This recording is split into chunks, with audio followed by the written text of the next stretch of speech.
आपण जी बाजारातून हळद आणतो त्याच्यामध्ये वेगवेगळ्या प्रकारची भेसळ केलेली असते, पण आज जी आपण हळद करणार आहोत ती भेसळमुक्त असणार आहे।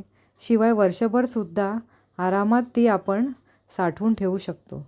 तर मग चला त्यासाठी आपण कोणत्या प्रकारची हळद घेत आहोत ते बघूया।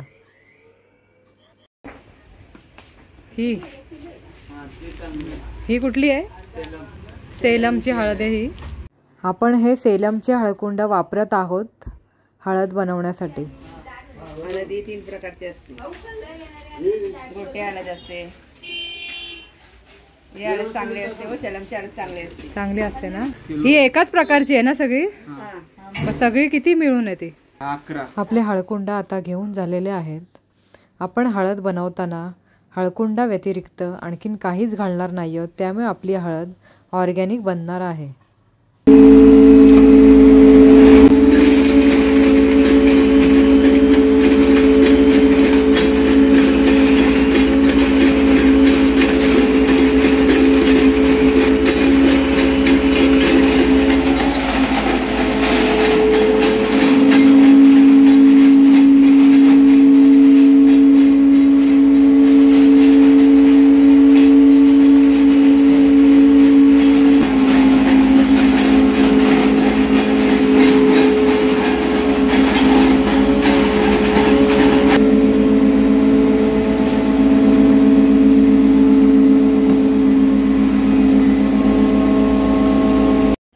आपण ही जी हळद बनवलेली आहे ती आरोग्यासाठी उत्तम तर आहेच, पण त्याचबरोबर ती वर्षभर सुद्धा साठवून ठेवू शकतो।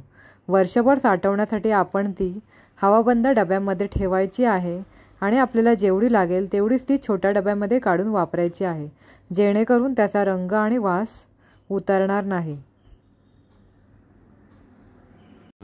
तुम्हाला हळदीचा व्हिडिओ कसा वाटला ते कमेंट करून नक्की सांगा।